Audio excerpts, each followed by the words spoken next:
Good morning students, welcome to chemistry class. Myself Jagati Gosai from Shri Ram College. Topic पढ़ रहे थे हम pyrrole और pyrrole के अंदर हम उसकी केमिकल रिएक्शंस देखिए स्टडी कर रहे थे। उसके अंदर सिर्फ लास्ट 2 केमिकल रिएक्शंस बची हैं पायरोल की। तो देखिए रिएक्शंस देखते हैं पायरोल की। तो एक रिएक्शन तो है देखिए एक्सपेंशन ऑफ रिंग। इसका मतलब ये देखिए कि पायरोल के अंदर हम कोई ऐसा कंपाउंड ऐड करेंगे जिससे क्या होगा कि जो पायरोल की 5 मेंबर्ड रिंग है वो चेंज हो जाएगी उसके हायर रिंग के अंदर, मतलब कि 6 मेंबर्ड रिंग के अंदर चेंज हो जाएगी। तो देखिए किस तरह से ये रिएक्शन होगी। पायरोल लिया हमने, साथ में अब यहाँ पे देखिए हम लेंगे sodium ethoxide that is C2H5ONa plus यहाँ पे लेंगे हम क्लोरोफोम। अब देखिए इस मिक्सचर से जो यहाँ पे अटैक करेगा वो क्या करेगा, CHCl2, और ये क्या है हमारे पास देखिए डाइक्लोरोकार्बीन है। यहाँ से देखिए सोडियम इथोक्साइड प्लस क्लोरोफोम के मिक्सचर से हमें यहाँ पे डाइक्लोरोकार्बीन मिलेगा और यहाँ पे जो हमें कंपाउंड मिलेगा देखिए वो मिलेगा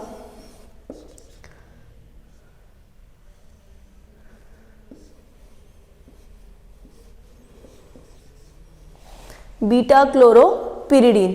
यहाँ पे देखिए हमारे पास ये क्या आ गया, बीटा क्लोरोपिरिडीन आ गया।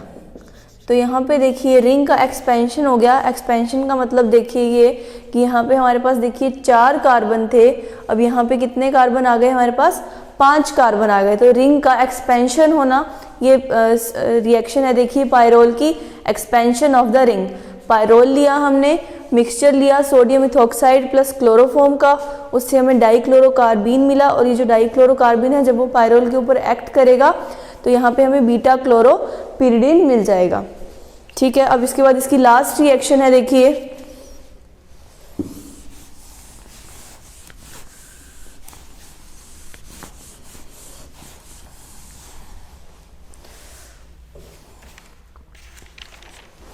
Oxidation reaction.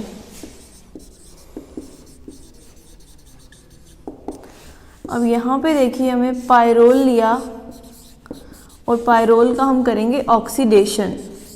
ऑक्सीडेशन करने के लिए देखिए यहाँ पे हम लेंगे chromium oxide plus acetic acid. अब यहाँ पे देखिए जब इसका हमने ऑक्सीडेशन करवाना है तो इसके ऑक्सीडेशन के लिए यहाँ पे देखिए हमारे पास जो प्रोडक्ट आते हैं वहाँ पे वो आता है मेलेनेमाइड। यहाँ पे इसकी जो ऑक्सीडेशन होता है वो इसकी अल्फा और अल्फा डैश दोनों पोजीशन के ऊपर होता है देखिए इस तरह से।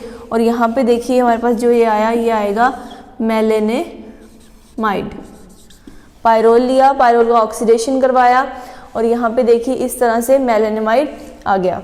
अब यहाँ पे देखिए पायरोल के साथ अगर हम ले लेते हैं यहाँ पे NaClO, ये है हमारे पास देखिए बेसिक हाइपोक्लोराइट। NaClO क्या है हमारे पास, बेसिक हाइपोक्लोराइट है। अगर हम पायरोल की रिएक्शन इसके साथ करवा दें तो यहाँ पे देखिए हमें क्या मिलता है, कंपाउंड इसी के सेम मैच होता सा कंपाउंड मिलता है देखिए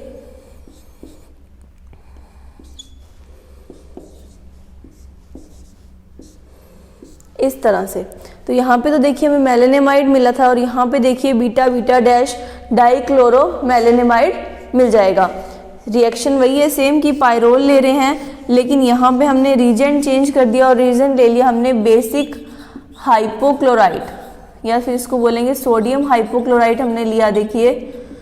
तो यहाँ पे हमें बीटा बीटा डैश डाइक्लोरो मेलेनेमाइड मिल जाएगा पायरोल के साथ। तो ये रिएक्शन थी इसकी देखिए ऑक्सीडेशन रिएक्शन। अब इसके बाद नेक्स्ट रिएक्शन है इसकी देखिए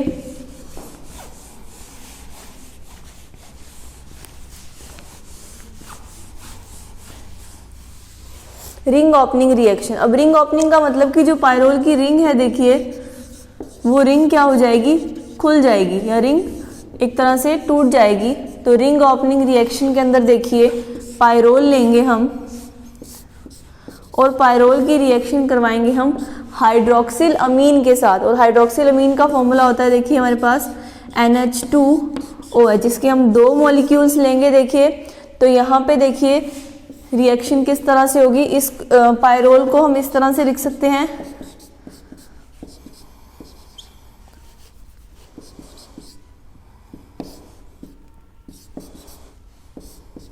इस तरह से। अब यहाँ पे जब हाइड्रोक्सिल अमीन देखिए तो ये रिंग ओपन हो जाएगी और यहाँ पे देखिए हमारे पास क्या आएगा, ये CH2NH2OH, CH2 यहाँ पे डबल बॉन्ड आएगा NH2OH इस तरह से प्लस NH3। तो यहाँ पे देखिए इस तरह से क्या होगा, जो पायरोल की रिंग है वो ओपन हो जाएगी जब इसकी रिएक्शन करवाएंगे हम हाइड्रोक्सिल अमीन के साथ। इसकी रिएक्शन जब हम करवा रहे हैं देखिए हाइड्रोक्सिल अमीन के साथ, तो यहाँ पे रिंग ओपन हो जाएगी और यहाँ पे देखिए हाइड्रोक्सिल अमीन का प्रोडक्ट मिल जाएगा और साथ में अमोनिया निकल जाएगा। तो ये रिएक्शन थी देखिए ring opening reaction of pyrrole. तो यहाँ पे देखिए आपका पायरोल कंप्लीट होता है। अब इसके बाद जो नेक्स्ट हमारा 5 मेंबर्ड रिंग स्ट्रक्चर है देखिए वो है फ्यूरान। हेट्रोसाइक्लिक कंपाउंड्स में देखिए हम 5 मेंबर्ड रिंग स्ट्रक्चर्स पढ़ रहे थे, उसके अंदर हमने फर्स्ट हमारा मेंबर पढ़ा दैट इज पायरोल। पायरोल का मतलब कि 5 मेंबर्ड रिंग के साथ यहाँ पे क्या है, नाइट्रोजन जुड़ा हुआ है, ठीक है। फ्यूरान से पहले देखिए हम पायरोल की थोड़ी सी स्ट्रक्चर और एरोमेटिसिटी की बात पहले कर चुके हैं, लेकिन थोड़ी सी इसके बारे में डिस्कस और करते हैं। यहाँ पे पहले देखो कि मान लीजिए हमने पायरोल का, तो देखिए पायरोल का जो जनरल फॉर्मूला हमारे पास आता है वो क्या आता है, C4H5N। फिर हमने इसकी मेथड्स ऑफ प्रिपरेशन की रिएक्शन देखी, जिसकी विर्चन की विधियां थी वो हमने देखी। तो उससे हमें पता लगा कि जो इसकी स्ट्रक्चर थी देखिए पायरोल की, वो यहाँ पे इस तरह से हमारे पास होती है पायरोल की स्ट्रक्चर, ठीक है। पायरोल की स्ट्रक्चर आई। अब यहाँ पे देखिए उसमें ये कहता है कि जो ये स्ट्रक्चर है इसके अंदर जो यहाँ पे एंगल बन रहा है, ये कितना बन रहा है, 120 डिग्री का एंगल बनता है। जो यहाँ पे सारे एटम्स हैं ये कैसे हैं, sp2 हाइब्रिडाइज्ड है, ठीक है। इसकी स्ट्रक्चर से हमें ये पता चलता है कि जो इसके यहाँ पे जो बॉन्ड बन रहा है वो, या जो बॉन्ड एंगल आ रहा है वो कितने का आ रहा है, 120 डिग्री का। और जो सारे एटम्स हैं वो कैसे हैं, sp2 हाइब्रिडाइज्ड है। उसके बाद देखिए एरोमेटिक होने के लिए कुछ ऐसी कंडीशंस होती हैं कि वो कंडीशंस फॉलो करेगा तभी वो एरोमेटिक होगा। हमने स्टार्टिंग में ये चीज़ पढ़ी थी कि हमारे पास जो ये कंपाउंड्स हैं ये एरोमेटिक हैं। और एरोमेटिक होने के लिए देखिए 2 कंडीशंस हैं मेन की, एक तो वो हकल रूल को फॉलो करना चाहिए और दूसरी कंडीशन थी कि वो साइक्लिक प्लेनर। तो ये स्ट्रक्चर भी देखिए हमारे पास साइक्लिक प्लेनर स्ट्रक्चर भी आ रही है, तो ये फॉलो कर रहा है। एक तो एक रूल मतलब इसका एक कंडीशन आ रही है हमारे पास एरोमेटिसिटी की। उसके बाद देखिए वो हम बात करें यहाँ पे कि इसके पास कितने पाई इलेक्ट्रॉन्स हैं और ये 4n+2 पाई इलेक्ट्रॉन के रूल को फॉलो कर रहा है या नहीं कर रहा, हक्कल रूल को फॉलो कर रहा है या नहीं कर रहा। तो यहाँ पे देखिए अब जिस तरह से देखिए ये जो कार्बन है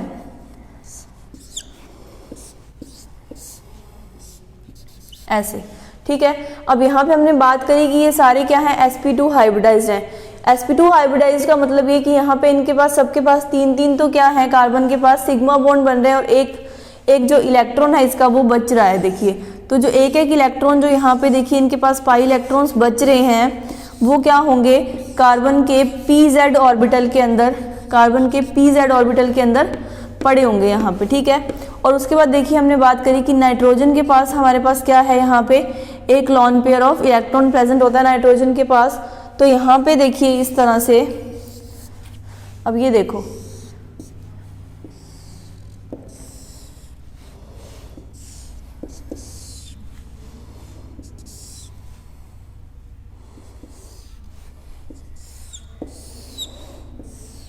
अब यहाँ पे देखिए ये जो पाई इलेक्ट्रॉन्स हैं इनका क्या हो रहा है, देखिए 4 इलेक्ट्रॉन तो ये और 2 ये, तो एक तो यहाँ पे 6 पाई इलेक्ट्रॉन्स कंप्लीट हो रहे हैं। तो ये 4n+2 पाई इलेक्ट्रॉन वाले रूल को, हकल रूल को फॉलो कर रहा है, पहली बात तो ये।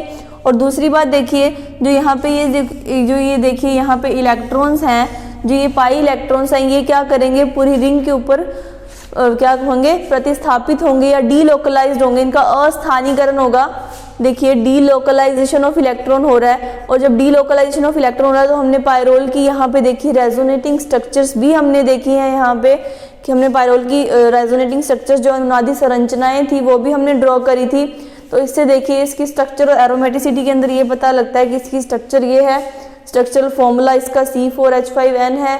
स्ट्रक्चर इसकी preparation of method of preparation से हमें पता लगती है कि इसकी मेथड ऑफ प्रिपरेशन से कि इसकी स्ट्रक्चर ऐसी होगी, उसके अंदर इतना बॉन्ड एंगल होगा, सारे एटम्स sp2 हाइब्रिडाइज्ड होंगे और जो एक ऑर्बिटल बचेगा उससे उसके जो पाई इलेक्ट्रॉन्स हैं वो किस तरह से लोकलाइज्ड होंगे, साइक्लिक प्लेनर स्ट्रक्चर होगी हमारे पास इसकी। और 6 पाई इलेक्ट्रॉन्स वाला या 4n+2 पाई इलेक्ट्रॉन जो हक्कल रूल है हमारे पास, उसको भी ये फॉलो कर रहा है। तो ये बात थी देखिए पायरोल की स्ट्रक्चर और एरोमेटिसिटी की। अब इसके बाद देखिए नेक्स्ट हम बात करते हैं फ्यूरान की। पायरोल के बाद देखिए जो नेक्स्ट 5 मेंबर रिंग स्ट्रक्चर है वो है फ्यूरान। फ्यूरान का मतलब देखिए यहाँ पे हमारे पास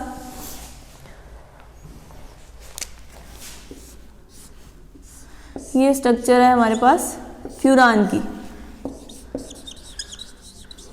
अब आपको पता है कि इसका IUPAC नेम क्या था हमारे पास, ऑक्सोल। IUPAC नेम क्या था, ऑक्सोल। इसके बाद देखिए अब इसकी वही पोजीशंस हम असाइन करें तो ये अल्फा, ये बीटा, अल्फा डैश और बीटा डैश। तो ये बात थी। अब इसके बाद देखिए